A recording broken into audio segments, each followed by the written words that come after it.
Okay. Does that mean it's on now? Should be. I love how this works. I don't even have headphones on. It's full scientific. Hi, my name is Dwight Gillespie. We're on, right? We're on the delay? Yeah? Yeah. My name is Dwight Gillespie, and this is the Change Your Life channel on YouTube. As promised. Not as promised, because I said we'd be here at 12, but the New York City MTA had other plans today, and everything got delayed. But anyway, we're here. Walter's over here, and I can't do this without Walter, sad as that may be. It just doesn't work without his magic, you know? And if you knew Walter, you would understand better. So anyway, we're here, and we're picking up on what we did last week, right? Last week, we just started doing this channel again. I did some Instagram posts this week. I want to do more. I want to get up more. I want to let you know what's going on, right? We started this thing. I started this challenge. I got tired of how I was living is basically what happened, right? I had gone through this thing, this transformation, which we talked about last week. I went through this transformation. I'd lost a lot of weight. I was 280 some odd pounds. It was 280.2, I think, or 285, something like that. It was an ungodly amount, right? And I had gotten down to 174 was my absolute low. I did a 75 hard challenge. If you're familiar with that, I completed that. And after completing that challenge, I what people in recovery would call, I relapsed on food, right? I started eating again. Now, I was on a very strict diet. It's as I pointed out last week, I love this book. It's called The Bright Line Eating, and it's Susan Pierce Thompson is the woman who developed this program, right? And basically, it's cutting out all sugar and all flour. Everything gets weighed and measured. You don't take any extraneous tastes of the food or anything, and you eat 3 meals a day, and you do this because in the book she talks about there are certain people who are basically addicted to sugar and flour, and I'm definitely one of them. Once I start eating it, I can't stop. If something happens to me, now she explains it. She does a scientific. She's a neuroscientist. Like that's what she studied. If you read the book, it's a really good book. She's in recovery as well. She talks about that in the book. So I'm not, talking out of turn here. I don't like to out people on their recovery. These are anonymous programs for a reason, right? But she talks about it, smoking crack and meth out there in California to keep thin, she says. So she got into recovery very early, but she went back to school at a very young age. She went to Berkeley, and then she got her PhD from I believe it was from the University of Rochester in New York, and she studied neuroscience and she studied what makes us fat, basically, and she came up with this thing that sugar and flour, like any flour, and so cutting them out of the diet and cutting down the calories, the amount of calories. And that you lose weight and keep it off, And I mentioned someone was like, my aunt did the Atkins diet, right? My aunt did the Atkins diet, and when she started eating carbs again, she gained all the weight. No shit. Like you're not supposed to start eating it again. Like fake news, right? Fake news. Yeah, it doesn't work. It doesn't. It's like saying, I stopped shooting heroin, and then when I started again, I was a junkie. Well, duh. It's not meant to go back on it. Like this is a way of life. Like I'm in recovery. I'm in a particular recovery program, and God willing, on the 10th of next month. Today is, what's today, Walter? The 31st, right? So in 10 more days, God willing, if I make it, because there's no shorts, and I believe that, I'll have 13 years I believe back it too, in based recovery. on that YouTube. What's that? I believe on the shorts based on that YouTube that you're not dedicated. There's no shorts. Oh, you see, that was pretty good on his part, right? I'm the one not paying attention. All right, because Walter's not in recovery. But you got to understand, Walter's not in recovery. Not yet. Not yet. Oh, that's funny. It's so funny. It's so true. Anyway, So what I wanted to do, right? So I started this whole thing. I said we're going to do basically in recovery, in every recovery program, whether it's OA, AA, NA, CA, all of them, they have what's called a 90 and 90, and it's 90 meetings in 90 days, right? And so I said, let's do the same thing with this, you know, to dedicate 90 days of taking care of myself. Now, it was supposed to be a diet and exercise program, but I got to be honest with you. I started it Monday was when I really got into it. And I've been on the diet since last Friday. Friday was day one of the diet. And I have strictly adhered to the diet, right? The exercise, not so much, man. I started Monday. I went for my walk, and I did like 4,700 steps on the walk, and then I did 5,100 on the Tuesday. Both days I was absolutely exhausted. Like, it's been over 90 degrees every day here in New York City. We're in the middle of a heat wave. Like, I got to be honest with you, I can't do that right now. But what I can do is adhere to the diet, because that takes nothing. Like, I'm going to eat regardless of the heat or any of that shit, right? So in strictly adhering to that, and you may remember last week I weighed in here on the program, and I was 275.2 pounds. Today I weighed in at exactly 262 pounds. Yes. See, I take that as sarcasm from him. But I'm down 13.2, and that's a lot of weight. We don't have a studio audience yet. Either I'm doing really well or I have pancreatic cancer. Either way, I don't give a fuck. I'm losing weight, you know? Like, I shouldn't say that. Losing weight is nothing to joke about. I'm on the AIDS diet.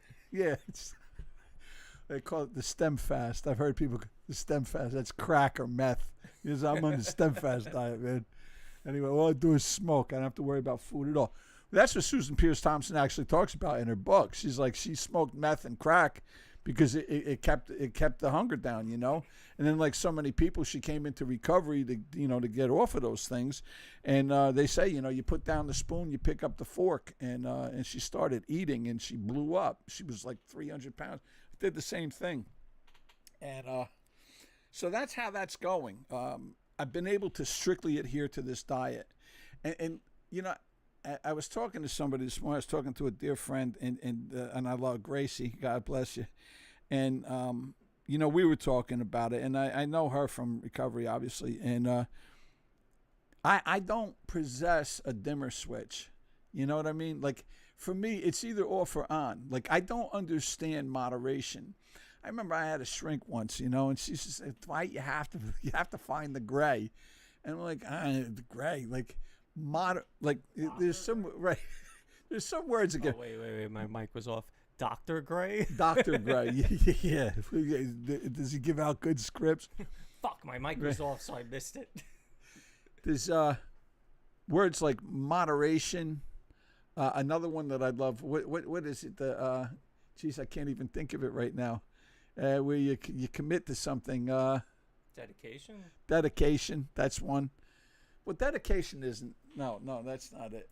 Discipline. Oh, discipline. That's the one. Discipline. It's like Joe Pesci in Easy Money. Discipline. That's it. As he's smoking. Class. We both know I got class. Discipline. That's it. Or it may have been willpower. Anyway, willpower, discipline, moderation. These are words that I just don't. I don't get them. I don't understand them. They don't fit in my life. And I always say, I remember when I had relapsed on drugs, and I became a full-blown drug addict immediately, right? But it took me a while to start smoking cigarettes, and I was in a certain kind of bar. It was out in Jersey, and we were in this club, and these girls are dancing, and I remember saying, my friend Louis was there, and I'm like, "Give me a cigarette." He's like, "You sure?" I'm like, "Give me." I'm sitting there so fucking high. Just give me a cigarette. So he gave me a cigarette, and I started smoking again. And the next day, I was right back to 2.5 packs a day. Like, that's how I do things. I don't do them a little bit, right? I talked about this a little bit last week, like cheat days. I love when people talk about cheat days. Oh, you got to have a cheat day. You got to treat yourself well. Nah, that's not necessarily true. And as Shakespeare said, right, to thine own self be true. I don't have cheat days. I have cheat decades. Like, that's it. I don't fuck around, I have downstairs is written and some of you may have seen it if you follow my Instagram and stuff like that. It's been on some of the Instagram posts. some of the old stuff from this channel as well. When we did the 75 hard, it's in my gym, and in my gym I have it written down. Like I have goals, 5%. I do them in 5% increments. I started at 275.2, so my first goal I think is 261. I think I only have a 261.4, so I have to lose. When I lose 0.6 pounds, I'll have reached my first 5% goal, right? And I write these down. So I still have my old ones from when I first did this. And the last time I was here was in 2021. And that's when I had started this whole weight loss journey. You know, I went to Utah to a really good place out there. And, you know, like it was a fat camp, you know. And that's the people there. And I got to get their names. I'll get it for next time, because I tell you what, if you have the money, it's a great place to go for a couple weeks. If you really want to jumpstart a weight loss program in a health and fitness program, it's a great place to go. But I went out there, and this woman, she gave me she told me anyway about the book, Bright Line Eating, and what it entailed. So anyway, it's been 4 years now since I've really done this, and to go up and then down, and this is what I was telling, you know, Walter and I were talking about it a bunch. You know, it's one thing, like you see all these things on the internet about, oh, losing it, and I feel great, you know, I've kept it off and everything. That's not my story. You know, in recovery, we talk about this. People who have maintained clean time or sober time right from day one. They stopped, and they never looked back, man. They came into AA or NA or whatever the fuck it is they came into, and they never looked back. They never used again, you know, and God bless them. God bless them. That's not my story. It's not my story with drugs. It's not my story with food, right? So I did this fucking incredible thing, lost over 100 pounds. I remember my friend James out in Brooklyn. James said, he's like, dude, don't go back to it. You all right, Walter? Yeah. All right. James said, well, don't go back to it. And James is a big dude. He's like, I did it a few years ago. He says, I lost the weight. He says, and then I started eating again. I put it all back on, and it's the hardest thing in the world. And I can relate to that. I was telling Walter on the way over here, right? I pick him up at the train and on the way over here, and coming up on this 13 years, right? The longest clean time I'd ever had in my life up to this point. And I'm talking about my whole life. I started using before I was 13 years old. Like I had over 13 years clean, and that was from like 1987 to 2000. It's the longest period of time I've ever been clean. But when I used again, it took me 12 years to get back into the rooms, to kick those habits, right? That's the way I do things. Now, this has been long enough. I relapsed on food in February of 23. February of 23 was when I started eating again. And it took me this long to gain it all back. But I want to get back to a point where I feel good again. And this isn't about looks. Like I put in here, right, that I'm fat phobic. And I am. I am fat phobic. Because of all the shit that's happening to me again as a result of the weight. Like if you can sit there and say, I'm healthy at any size, you're just fucking deluding yourself. That's such bullshit. Oh, that was one of the videos I had. And maybe we'll play it next week because we didn't hook that up, right? Was there have been in the last year and a half or so 6 fat influencers who have died. They're dead. They're just fucking dead.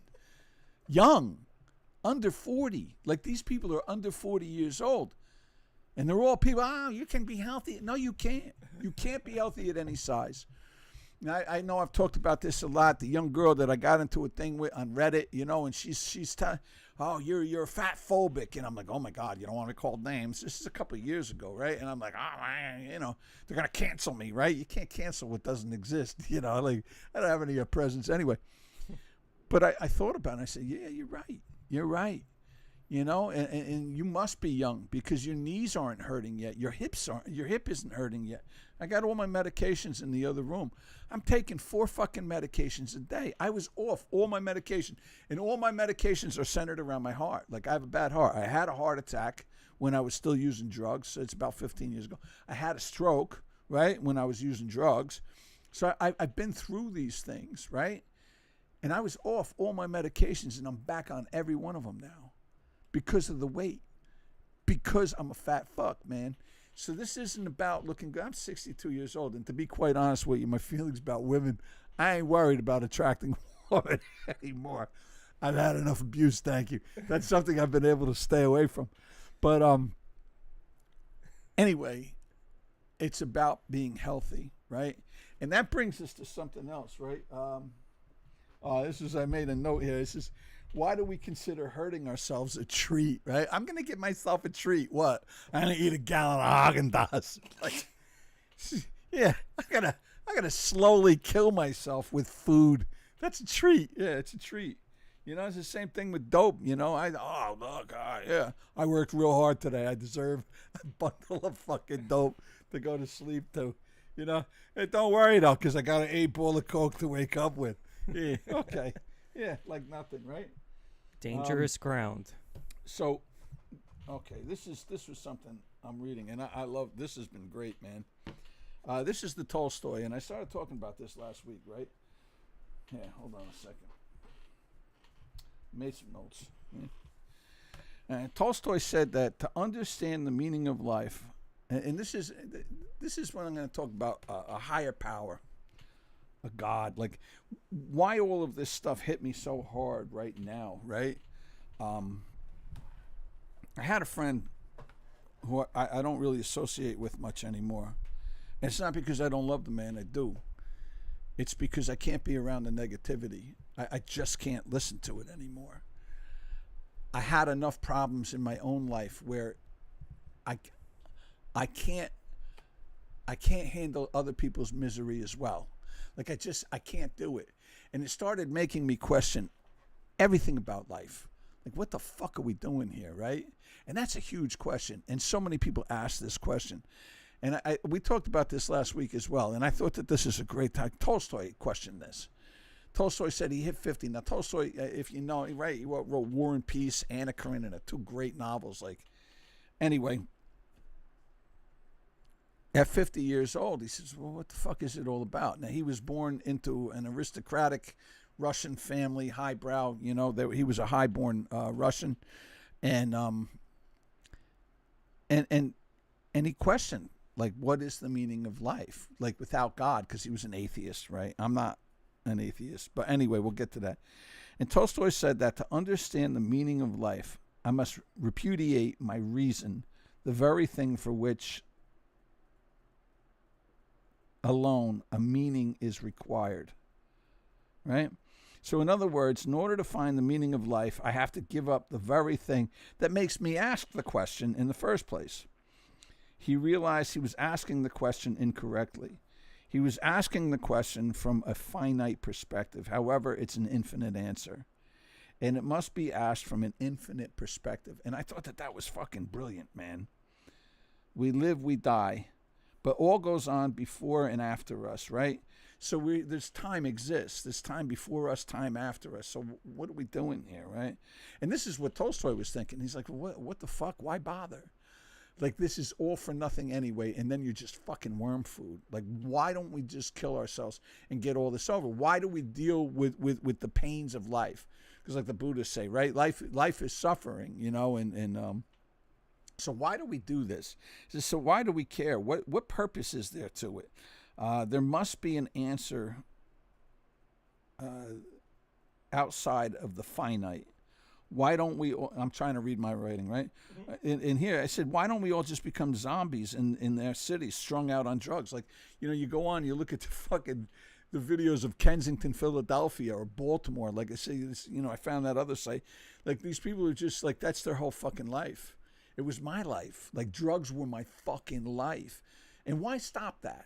Like, what is the purpose? What is the purpose? Why take care of yourself? Why care about your family? And this is a real problem today. Like, people are really asking this question and coming up with no answer. Oh, there's no God. So what the fuck is it if there's nothing outside of it, right? What difference does it make?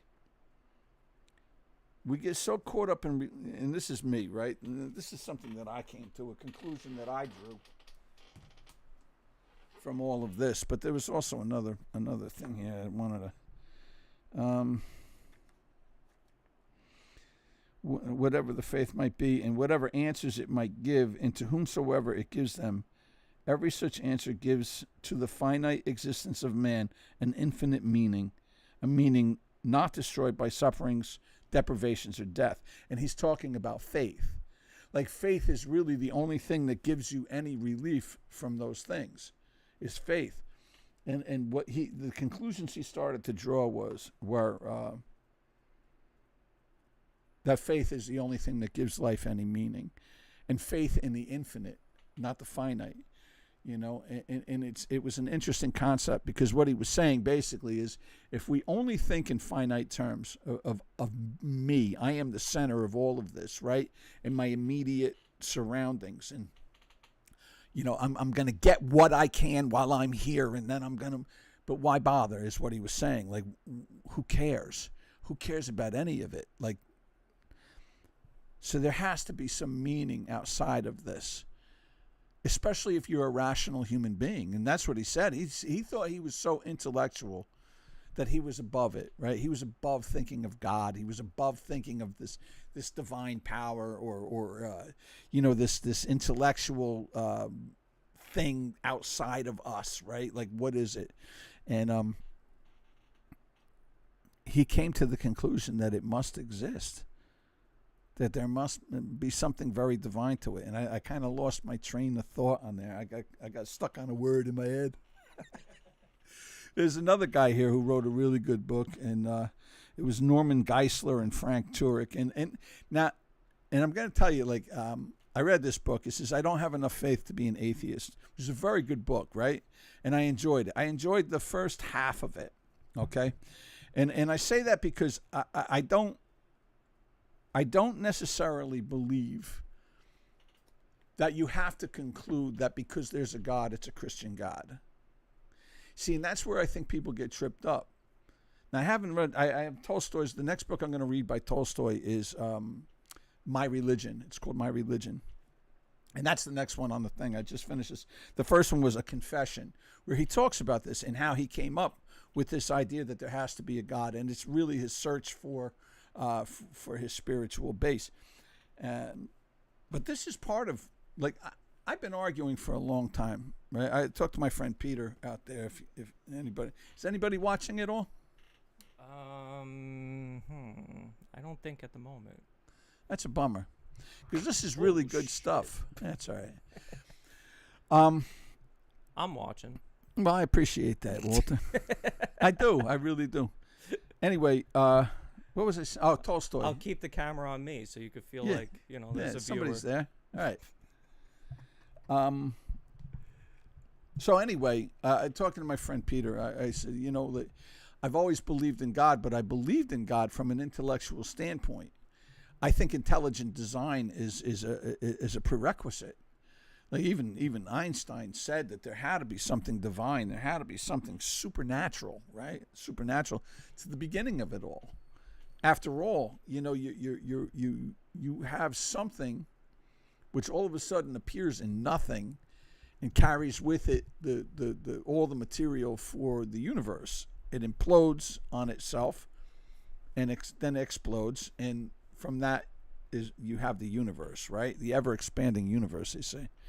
And there had to be some divine power. And I remember reading a thing, there's Stephen Hawking. And again, everything is still theory, and I love that. People say, it's a Big Bang Theory. Well, okay, well, that sounds good. Sounds a lot like Genesis, to be honest with you. And again, I'm not a biblical scholar, but the way they describe it is the same way that the Bible has been describing it for 2,000 years, or more than that, actually, because Genesis comes from the Torah, and that's 4,000, 5,000 years. That there would poof, and there it was, and then there was light and all that other good stuff. And anyway, the Big Bang is a great theory until you ask somebody, especially an atheist, where did it come from? The sky. What was it before it was the universe? Right? I read a paper, Stephen Hawking wrote a paper once, years ago. I still have it in my stuff downstairs, all my paper. Anyway, who cares? Stephen Hawking wrote a paper, and in it he supposed that the universe was like a lung. This is the way he had described it. And again, he says, I'm just throwing this out there, right? This might be. He says, This is why he didn't consider the Big Bang a miracle. He said that the universe could have expanded and contracted 1 billion times, right? That this is what it does, much like the human lung, right? It fills up, collapse, fill up, collapse. But that's all well and good. But anything that happened 1 billion times had to first happen 999,999,999 times, right? It had, and all the way, the sequence all the way back to 1. There had to be a first time for it. And that's the miracle. Like, no matter where you go, you get to, there had to be a miracle somewhere along the way. There had to be an anomaly. There had to be something supernatural that happened along the way. And that's the way I've always approached this. So for me, it wasn't, to me, it lacks intellect to not believe in intelligent design, to be honest with you. Because intelligent design, like the idea that something put this together and said, this is how it's going to be, right? Because without that, then I have to believe in spontaneous generation, which doesn't happen. Not once, but twice to get life on Earth, right? And you start getting into these things that how perfect it is here on Earth in order for all of this to take place.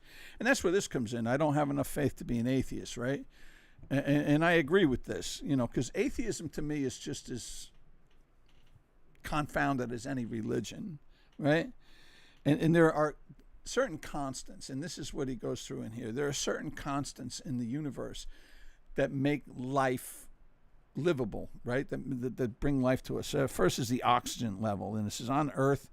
Oxygen comprises 21% of the atmosphere. That precise figure is an anthropic constant that makes life on Earth possible. If oxygen were 25%, fires would erupt spontaneously. If it were 15%, human beings would suffocate, right? Another one is atmospheric transparency. The small window the astronauts must hit reflects the exacting standards by which the universe has been designed. Basically, it says if it wasn't for the transparency, then we would be bombarded with radiation, or we wouldn't get as much. We would die. Even the Moon-Earth gravitational interaction, right? Having the moon itself and what that does. This one regards the gravitational interaction that the Earth has with the moon. If the interaction were greater than it currently is, tidal effects on the oceans, atmospheres, and rotational period would be too severe. If it were less, orbital changes would cause climactic instabilities. In either event, life on Earth would be impossible. And then there's the carbon dioxide levels, right? And then you have gravity itself, which, again, nobody can explain. Nobody knows why gravity exists. They know what it is. They know it's a fact. They know they can calculate exactly how it is. But here, and I love this right here. Here, it says the gravity that is pulling the astronauts. All right, its strength may be terrifying, but it couldn't be any different for life to exist on Earth. If the gravitational force were altered by, right, and I can't even count the zeros here. This is the percentage. It's 0.00000, like, I don't know, there's 25 or 30 zeros of 1%. So you're saying there's a chance Our sun would not exist, and therefore neither would we. I mean, and it's absolutely precise. So this leads me to believe, like, everything is just so perfect for it. It's hard to believe that it wasn't planned, right? We have the centrifugal force of planetary movements. If the universe had expanded at a rate 1/1,000,000th more slowly than it did, expansion would have stopped, and the universe would have collapsed on itself before the stars had formed. If it expanded any faster, no galaxies would have formed. The laws of physics described as a function of the velocity of light, right? It's just the speed of light. The speed of light is perfect. Even a slight variation in the speed of light would alter the other constants and preclude the possibility of life on Earth.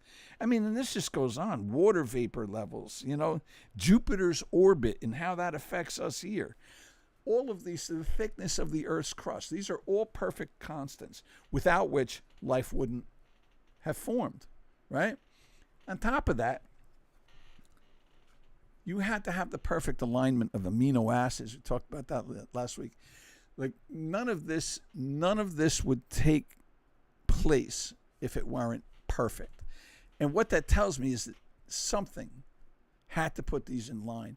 I mean, I just don't think I'm that lucky, you know? Like why are we here? And that's the great question. And what are we doing about it? Like, why do we have this gift of life? And I know Tolstoy wrote about it, and basically his conclusion is that we're here to love one another. We're here to help. We're here to interact with one another, to be the best people we can be. And I've come to believe, for myself anyway, look, no matter where you're born, it affects who you are, right? I was born to particular people who had a particular religion. They had a particular political background. And 99 times out of 100, whoever you're born to, that's what you're going to be. So you're born into a Christian country, you're probably going to be a Christian. You're born into a Muslim country, you're probably going to be a Muslim. And it's really just luck of the draw when you think about it. And I know I hear these people, and this is one of the things that drives me away from religion. And I especially hear, and mostly because it's what I'm exposed to, so I'm not knocking Christians here, right? But I hear it amongst Christians that even to be a Christian isn't good enough, that you have to be the right kind of Christian, right? That you have to believe that this is it and this is the only way. Like I heard there was one preacher, and he said, God loves all people, and, if you're a good person, you probably go. And this other, oh my God, people are going to go to, he's going to go to hell for saying that because you only have to, if you don't know Christ, then you go right to hell. And yeah. I don't know. I don't know. Is everybody in Saudi Arabia going to go to hell? I mean, for the most part, they're all Muslims. I don't know if that's the way it goes, and I really hope it's not. I hope it's not. I personally want to believe in a loving, caring, benevolent Father. That's God. Something that gave us all of this beauty, For whatever reason, I was thinking, like, when I was reading the Tolstoy, actually, that made me think that the thing about Adam and Eve in the Garden of Eden, right? This is the great story of Adam and Eve, and in Eve, of course, right? The serpent comes and tells you, because Eve's walking around. I read that part. But it's the great joke with the guys. Remember the bunch of black dudes that they had the meme that they put out. It wasn't a meme. It was just a cut. I don't even know what show it was. But they had the beautiful chick in the studio, and they played the stand-up comics joke, right? Because there's a stand-up comic who says, this is the original. It's not good enough, right? Where Adam and Eve are walking around with God in the Garden of Eden, and every whim, every necessity is taken care of. Like, it's just paradise. It's absolute paradise. And Eve looks at Adam and goes, yeah, but is this it? Right? So that's the joke, because it's like, yeah, but is this it, right? And so these guys play it for this chicken. It's never enough. Right. Well, that's what it is. And the girl says, they ask the girl, like, the guys are laughing at the joke. They get the joke. And the chick is like, and she's hot. She is hot. She goes, I don't get it. Is that the whole joke? And they look at her and they're like, perfect example. That's it. That's you are the perfect example. I did see that clip, actually. Right. Yeah, it's funny. I think I sent it to you, actually. Or you sent it to me, maybe even. Anyway, but that's the whole thing. Now, one of the things about that, like about walking through the garden, and the serpent comes along and says, look, God just doesn't want you to know about these things. He doesn't want you to be, you see, if you eat this, you're going to be like him. You're going to have all the knowledge of the universe. You're going to know everything, right? And that's the big fallacy, right? I don't think that that's what scared God. I think what scared God was exactly what Tolstoy was talking about. That because we become rational thinkers, right? Because we start to overthink, we doubt. What happens to us actually is that we lose our faith. One of the first things to go is your faith. And you can see that when science became prevalent, right? That's when faith started to be questioned. It's also when people started saying that the Bible is the actual literal word of God. And if you don't, before that, it was a very metaphoric book before maybe the 18th century, 17th, 18th century, right? Because the church started getting scared, because they started learning shit. You got guys like Copernicus going, hey, man, I don't think we're the middle of all this shit, right? You had guys like Galileo looking at the planets. You had Bruno Giordano saying, there could be life on other planets. Who knows, And they're like, burn him. Yeah. And Monty Python and the Holy Grail, right? If she weighs as much as a duck, she's a witch. Yeah. It's fucking funny. But they used to think like that was a real thing. Did you know that? What? That was a real test. If you weighed as much as a duck, that you were a fucking witch. Really? Yeah. I thought it was if they didn't burn. Well, the thing is that they were made of wood. That's why they burned. And wood floats, and so do ducks. But and they therefore, said if they didn't burn, that they weren't witches. But at that point, it was too late. Like when they burned the witch at the stake. And they said, we're going to burn you. Yeah, I don't know, because, people had died in fires before that. I don't know. I always wondered that it was a real fucked up time. Like, what would happen if they didn't burn and they were witches? What was their plan then? I don't know. Run. They didn't really run. They're like, we're just gonna burn bitches, and if they turn out to be witches, hopefully they fly away and leave us alone. No, I wouldn't. You would think that they'd be pretty pissed off, though. How they gonna kill a witch? Yeah. How do you know she's a witch? She turned me into a newt. I got better. I don't know. Got a wart. I married her. It's fucking great. Yeah, please. If that were the criteria, there'd be no women left in the world.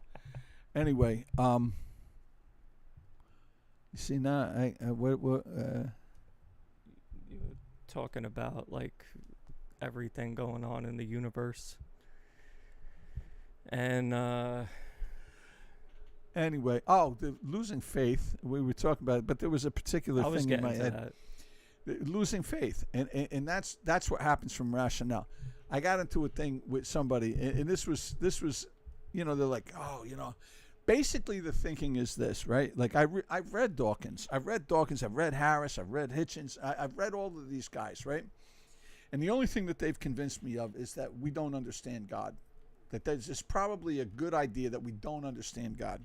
That doesn't mean God doesn't exist. But to these guys, if you don't believe that Moses brought the tablets down from the mountain, then God doesn't exist. And that's pretty fucking arrogant, if you ask me. These guys really seem to believe that mankind right now has things so together and we have so much knowledge that if there was a God, we would understand it perfectly. And these are people that don't even understand why a mass has gravity, right? 200 years ago, we were bleeding people to let out their bad blood when they had diseases, right? That's what we were doing 200 years ago. That was our scientific reasoning 200 years ago. 200 years ago, if you had migraine headaches, they drill a fucking hole in your head and let out the bad vapors, okay? That was science. Sounds like a plan. Dude, that's just 200 years ago.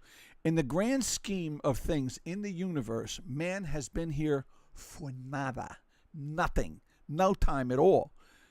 Mankind, as we know it today, goes back, 250, 300,000 years. See, when you say, I believe in God, and I do believe in God, people say, oh, wow, so you believe there's no dinosaurs? No, I don't believe that at all. I believe in dinosaurs. I don't necessarily, because I read Darwin's Doubt. Stephen Meyer's book is a great book. Puts a lot of doubt. Darwin had doubt, right? I'm saying we have no information. That man knows nothing. Our hubris, our arrogance leads us to believe that we are so enlightened. We have so much knowledge. Dude, we don't know a goddamn thing. Nothing. And to sit there and say, this is definitely the way it happened. You have no idea. There are physicists right now who are starting to doubt the Big Bang Theory in itself. And mostly because of string theory, right, and what's come along in quantum mechanics and quantum physics, right? They're starting to. They have no idea. No idea. Best guess. And again, 200 years ago, best guess. He's got bad blood. Yeah, let's take a quart out of him and see what happens. Oh, look at that. We sliced his carotid artery to get that bad blood out. Apparently, we took a little too much, and he's dead. That's science, and that's where we're at. Like, we find out every day shit that we thought was absolutely ironclad. Wasn't. We haven't even categorized all the species on Earth, and we think we know about God, right? There is shit living in the ocean that we've never even seen. We haven't discovered it yet. But we know everything we need to know, that there is no God. The only logical explanation I is hate God. the ocean, by the way. I love the ocean. I Why love do you to hate look it? at it. I Oh, don't yeah. want to Well, be that's in what it. you need. I don't go in it. I don't either. go in too deep. I tell you, I've been out to That's what she said. California 18 times. I counted 18 times. Never Never went been into in the the ocean. ocean. I've never been in the Pacific Ocean. I trust what I could see. If I go in too far, Fucking atheist. no. That's it. He's I'm a not an commie, atheist. too. Walter's a communist as well, so I read the Bible. because he's never seen Cool Hand Luke. I read the first 20 pages of the Bible so far. I'm getting there. Did you really? Yeah. Old Testament or New? I'm starting with the old. How with the old? and Started the with new? the old and with the new. Yeah. The first 3 books are pretty cool. You get the numbers and it gets it Yeah. slows down a little bit. Oh, yeah. It's one of those movies. Kind of dips in the middle. It's good information, but Are we all It's a still little trying to long-winded. figure out how it ends? well, it ends with a bang, which we're heading up to anyway. We're heading to a big bang anyway. You want to talk about big bangs, and I don't know about all that Armageddon stuff and everything, but if you read it and you read Revelation, I got to tell you, it kind of on point for that shit, man. Because it's not looking good. Like, it's not looking good, and we just have this natural tendency to hurt ourselves. You know, we really do. We have this tendency to self-destruct as human beings, and you can see that. And it really starts with no God. When you remove God from the equation, it removes a lot, man. And people say, "Oh, you don't need God to have morality." Well, actually, you do. You really do. Because again, what's the point? Tolstoy talking about the finite. If everything is finite, if everything is contained right in this block of time, whatever time you're here, why don't you just have sex with any woman you see? Why don't we act like other animals? Why? What keeps us from doing it? What difference does it make? Who cares if somebody dies young? Like, they could die anyway. God, well, they could just get a disease, right? I lost my kids in a car accident. My son wasn't even 7 years old. I mean, why is that? You know, like, it's all going to happen anyway. I made that argument once to somebody who, such an asshole. I said, you can't kill anybody and you can't save anybody, right? You can only speed up or slow down a natural process. Like, this is all going to happen anyway. But if there's no after, well, what do you care? What do you care how you live here? You might as well live your life for yourself, which many people are doing right now. And look how society is falling apart as a result of it. As a result of no God, we are living these heathen lifestyles. And look, I'm no fucking saint, and I'm not judging anybody on it. I'm just saying this is the reality of it. The reality is, like, with no God, with no shame, right? God gives us shame as well. God lets us know, like, don't do that. It looks really bad. You know, you see these girls, like, you know, selling themselves. You see the porn industry, OnlyFans. You just see all this promiscuous sex. And people wonder, oh, my God, how did it get like this? Well, I'm here getting it the is. bag, though. Right. I'm getting the bag. I'm getting the bag, yeah. And people hate each other, men They and worship women. that I'm green. one of them, right? I don't fuck with women. I don't fuck with them. Unfortunately, I'm attracted to them sexually. Like, I can't, like, you know, I wish, I remember telling my friend Tony Bird, I wish I was gay, Tony. He's like, nah, men are horrible too. He's like, Tony was gay. He's like, we fuck anything that moves. You know, so it's just a different kind of shit, right? But it all started with there's no God, you know. And once we removed God from society has gone steadily downhill as a result, you know. And people can say, there's less wars and shit like that. It's coming. Like, there's a big thing coming around the corner because, You know, Abraham Lincoln said it, a house divided against itself cannot stand. And we have never been more divided, I think, you know, as a people. It's just, it's horrible. And when men and women can't get together, that's a really bad sign. It's a really bad sign for society. And I think that all comes from God. But how you worship God, I think it's an individual thing. Like, you know, Giordano Bruno, right, before they burned him at the stake, right? He said that he believed that God could put life anywhere, right? That life could exist in the universe because God was that great. Like, God could do whatever he wanted to do anywhere he wanted to do it, right? Because that's God. And they burned him for it. But with that thinking in mind, right, that God is so great that God can do whatever God wants, maybe God's just appeared to us in different ways, in ways that we understand. To Christians, he comes as a Christian God. To Muslims, he comes as a Muslim God. Like, I know it seems ridiculous to think, and again, like Tolstoy points out, sometimes you have to disregard your reason in order to come to a reasonable explanation of things. Like, all of these can't be true, right? Okay, so what's there's South Park, right? So which one was right? When Kenny dies, he goes to heaven. Because so which one was right? He's like, the Mormons had it right. That was very funny. Anyway, I think that was funny, huh? It's funny when you drop the South Park lines and you're like, all right. 'Cause I don't watch it. I like South Park. Again, I don't watch it anymore. Not like I used to, and not for any reason other than I just don't seem to have the time. I don't think of it when I'm looking for shit to watch. Yeah. Anyway, I'm running out of things to talk about, to be honest with you. I thought I'd be able to go longer than this. Well, what are we on? Getting fit over 50. Yeah. How's that going? Well, we talked about that already, Walter. But I feel like well. you skimmed over it a little. Well, again, it's very difficult.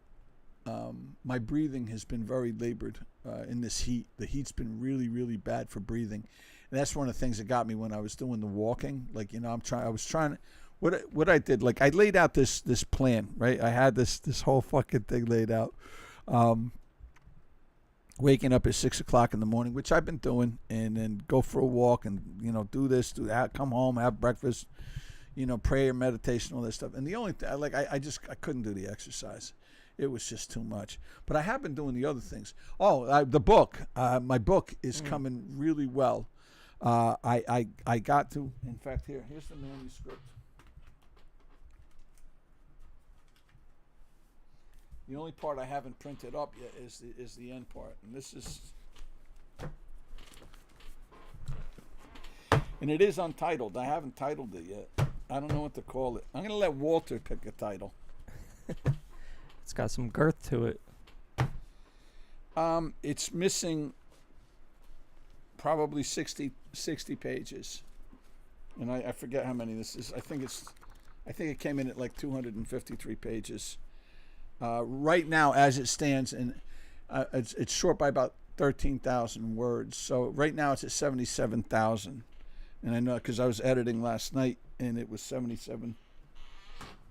But anyway, it's a fictional book, but it's a good book. And this is the conclusion. Obviously, dude, this thing has been it's been hard to write, but it's a good book.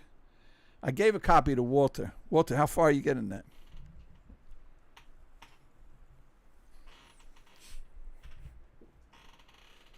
That far. Yeah. Probably just as far as the Bible. I don't think you got that far. I got to the theater.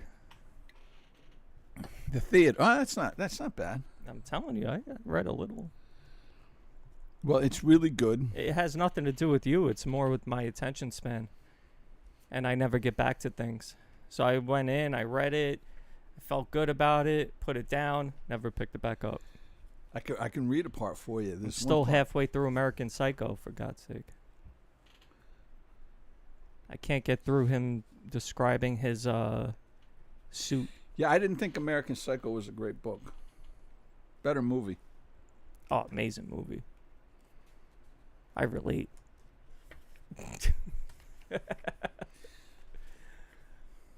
I relate to American Psycho and Joker.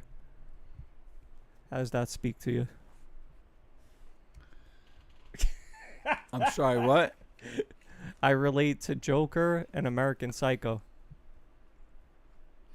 Yeah, I don't see. Well, yeah, okay. Yeah, I can see. Yeah,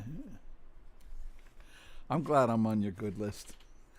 I'll put it that way. I'm glad we get along. What are you trying to do? Find I'm an trying to excerpt? find something. Relax. Luckily, we don't have dead air. We just have fans. Yeah. Well, we don't even have them, so We don't have them. We have them it's in all the right. room. You know, I'm getting there. We have fans in the room. That's about it. Fuck. I can't find this. There's a point like this guy's such a scumbag in my book. He's based on me.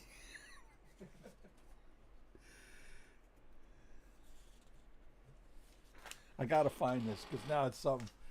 There's a point where he got his girlfriend pregnant, right? He's seeing this little girl Morning. Her name is Morning, and she comes to tell him that she's pregnant. And his reaction is fucking priceless. Yeah, well, here it is.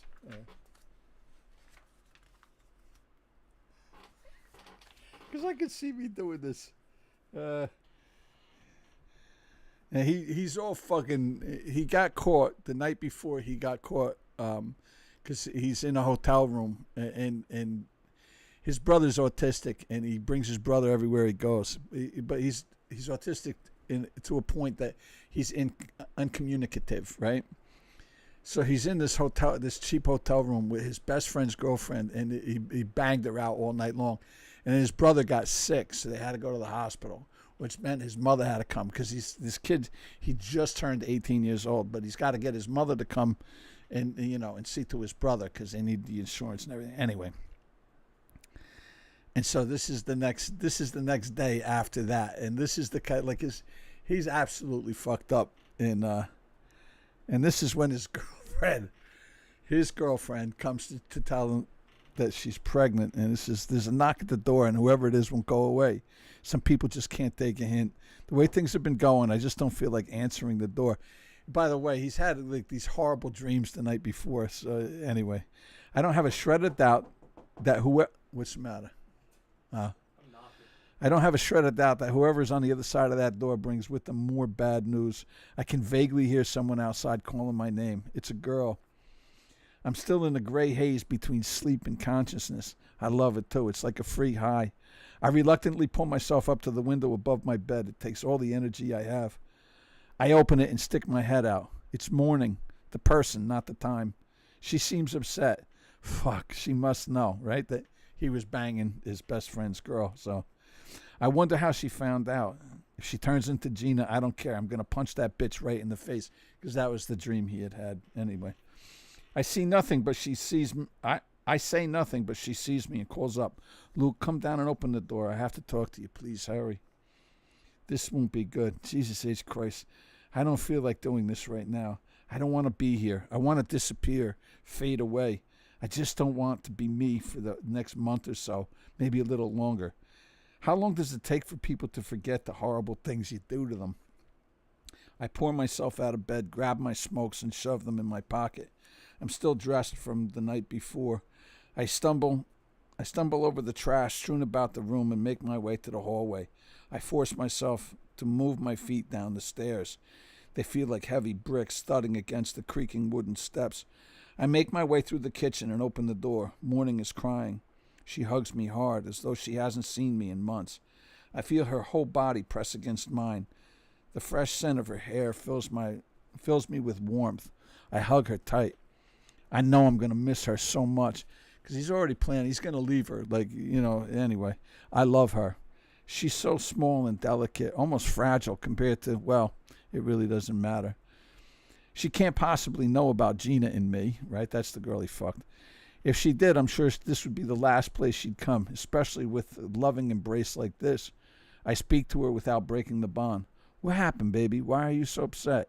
I separate from her. I run my fingers through the part in her hair in the middle of her face. I caress her cheeks as I work my way down the sides of her face.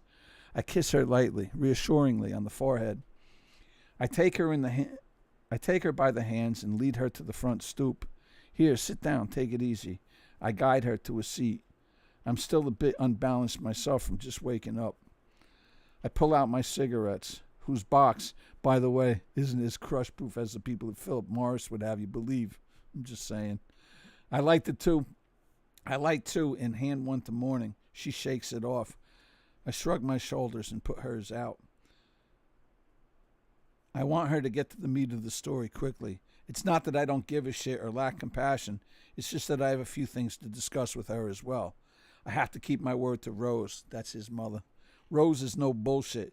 If Gina and I don't do what we said we would do, which was to break up with their respective lovers, Rose will definitely drop dime on us. I speak slowly, softly, and patiently with Morning. Experience has already taught me that if I rush her, her inclination will be to take twice as much time explaining why I shouldn't rush her. I slow my pace to gain time. What happened, baby? Why are you so upset? She's hesitant. She looks deep into me with her beautiful hazel eyes, watery red and puffy. Tears stream. She takes a quick, slight breath. She quietly and with surprising calm informs me, Luke, I'm pregnant. What an odd sensation. I'm suddenly transported 1,000,000 miles away, instantly as though I'm looking at Morning through the wrong end of a telescope. I know I can reach out and touch her right now, but visually, there suddenly appears to be a huge chasm between us. I can't process her words. She's speaking a foreign language. I'm not even sure that she's still speaking. All the sound around me has consolidated itself into nothing more than a whooshing sound. Or is that just the blood rushing in my ears? Oh my God. I hope I'm having a stroke. Jesus H. Christ, that sounds so fucking appealing right now. I mean, if I survive it, people will forgive my transgressions. If I don't, fuck it, who cares? I can't make out her lips to see if they're still moving. She's quickly moving further away from me as the chasm grows. She's suddenly out of focus. Everything around her is turning gray. Little bits and pieces float about her like particles of dust. Blackness fills the area around her at each corner. The picture is rapidly fading. Like turning off the TV and the tubes fade out, Morning's image is collapsing on itself until there's just the last little pinpoint of light in the middle. The near end of the telescope, then black. I lose my legs. I feel myself fall. When I come to, I hear Ray Davies in my head. There's no need to get depressed. Worrying won't make it better. There's only one consolation I can recommend, but don't take my word for it. Try it for yourself. Have another drink. It'll make you feel better. Have another drink and you'll feel all right. What a great idea. I need a fucking drink. Jesus H. Christ, I need a drink. Morning is squatting over me. She looks concerned. Her lips are moving, but I still can't make out what she's saying. Oh, please be a stroke. Holy fuck, this sucks. Maybe I shouldn't make this all about me. After all, Rose is going to have a fit too. She'll never forgive me for this. I interrupt whatever it is that Morning is saying. I need a drink, I tell her. Let's go get a drink. I see her whole demeanor change. She moves from concern to what is that? Disbelief? Maybe even disgust. No matter. I don't really care. What? She asks. A drink, Morning. I need a fucking drink. She's not crying anymore. She looks so serious. She squints those puffy hazel eyes at me as though she doesn't recognize me. I'm quiet, but I'm not waiting for her. I push myself up off the ground. I'm still lightheaded. She slowly rises. What are you doing? She asks incredulously, but her tone has no effect on me. I'm going to get a drink, Morning. I think I've earned that. Why? Because you got me pregnant? Sarcasm, maybe. I'm not sure. It doesn't slow me down. This train wreck is just picking up steam. I can feel it, and I know from past experience there's no stopping it. Here we go, right off the fucking cliff. Might as well enjoy the trip. You're sure it's mine, right? Fuck. How could I say such a thing? I think I just gave her her own telescope moment. Before I can even apologize, I'll try to pretend you didn't just say that. You go do whatever you want to do, whatever you think you're entitled to, great emphasis, to do. I can't drink. I have a responsibility now. See? I nod my head at her stomach. That fucking thing is getting in the way already. Holy shit. Jesus H. Christ. Why can't I shut the fuck up? You would think that with both feet planted firmly in my mouth, my lips wouldn't be able to move. You'd be wrong. To give her just one more quick glimpse of the supportive, caring, concerned man-child with which she has created this beautiful life, I turned to her with all the wondrous anger and venom I can muster and managed to give her one last nugget, one last glimpse of the wonderful, supportive guy who knocked her up. Look, Morning, don't get too attached to that thing. Then I playfully wagged my finger at her belly. You do understand that we'll have to kill it, right? She stares at me stone-faced, speechless, mouth slightly ajar. I think the word is aghast. That's the word her face is searching to express. Her watery eyes dry up. I wait a few seconds for her to speak. She doesn't. I whirl around and triumphantly proclaim, whatever. I leave her there in the yard as I storm into the house. You know, I sometimes amaze even myself at the lengths I go in order to become the biggest asshole I can be. Better to push her away than to have to deal with that shit right now. Let's face it, she's better off without me. Thank God I'm nothing like my father. That was good, yeah?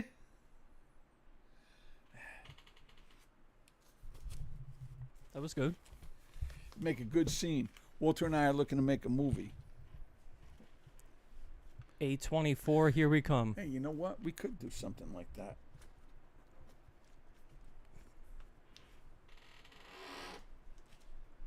That would make something good, Walter. I wore my Vinegar Syndrome shirt, too. What does that mean? It's a company that makes, it's a boutique label. Makes Blu-rays, 4Ks. I don't know anything that you just said. Vinegar Syndrome is what the film goes through. So, like, when the vinegar or whatever, like, eventually it corrodes if you don't keep it in storage properly. So I think... Keep what in storage? Film. So Vinegar Syndrome, I think, is what causes the film to corrode or something if you don't store it properly. So Vinegar Syndrome is the name of the company, and they basically... And what does that have to do with us making a movie about... Well, they put out movies. They're a boutique label. Oh. They put, like, small, like, low budget... They release a lot of movies that wouldn't have normally gotten the attention. I would like to get to work on a script right now. We got time. We can end this then, right? I want to work. I got a great idea. All right. It's nice talking to everybody today. I will keep you updated on Instagram and YouTube as to what we're doing. Next week, MTA notwithstanding, we will be here at 12 o'clock. And we'll go till 2. I'll make sure that we have enough material. I do apologize for the lateness and the earliness today. Also, but I have a great idea for a next script. week, I think we should be able to stream on Instagram Live also. Oh, cool. You hear that? So we'll stream on 2 platforms. There you go. You have choices, people. Choices. But we'll see you next time. And hopefully I'll be even lighter then than I am now. Today was 262. Last week, 275.2. So we're doing well. If you're out there, if you're struggling with this, please hang in there. Message me and let me know how you're doing, man. I'd really like to keep in touch with everybody. We're working on a plan to start with the physical, but I gotta wait till it cools down a little bit. I gotta be honest. This fucking shit'll kill me. Anyway, have a great day. It's Dwight and Walter, and we wish you well. God bless. And until next time, America, be well. Or world.